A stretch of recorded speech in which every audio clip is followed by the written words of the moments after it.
Just to give some context, we are here in Flagstaff and we're going to be driving up to the city in northern Arizona called Page. Going to be following this route. All sunshine today, so at least no more snow. It's still going to be cold and pretty windy though. So the forest is gone and it's now been replaced by these wide open plains. There's not really much out here but these motels, but they all look abandoned. So we drove about an hour and it looks like a completely different state. You can see the mountain way off in the distance. It's where we came from. That's where Flagstaff is. But the scenery is much more what I expected from Arizona. It's nice. So we've been driving for a while and we came up on this. It's breathtaking. It looks like it just goes on forever and ever and ever and ever. It's stunning. All of it. So we made it to the trailhead of Horseshoe Bend. It should be around a mile hike down and about a mile hike back. It appears to be mostly flat, so the hike doesn't seem to be too crazy. And by flat, I mean very flat. You can see for just miles and miles and miles and miles. It seems to just go on almost forever.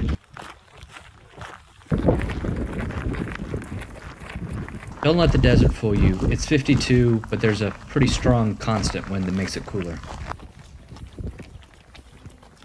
A lot more people down here than I was expecting. It's called Horseshoe Bend because, well, it looks like a horseshoe from up above. On the sides you can kind of see the top part and it kind of wraps around.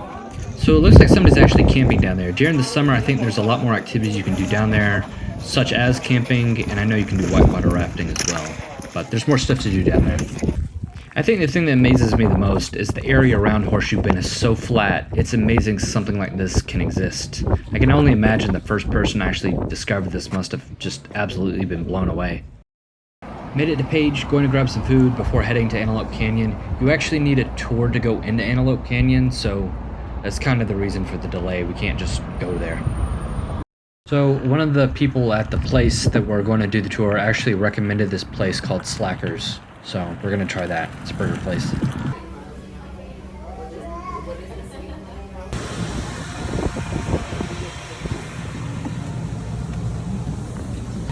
So they had these screens up on the bus, which is literally the worst thing, because I was going to record the entire journey there, but I guess not.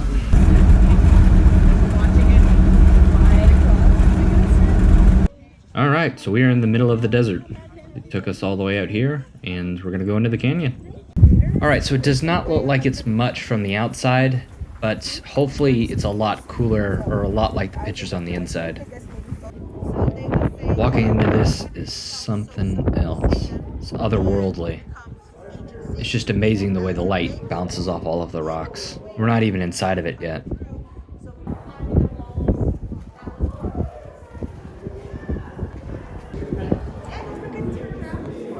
So our tour guide was telling us that National Geographic actually mounted cameras here, but they were ripped off the wall when the canyon flooded.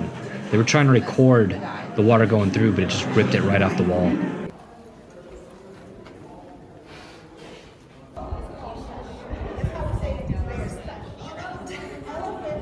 So during different times of the year, the canyon lights up differently. From this angle, you would never know what's inside. I could not recommend doing Antelope Canyon and Horseshoe Bend enough. They're both absolutely incredible and must do here in Arizona.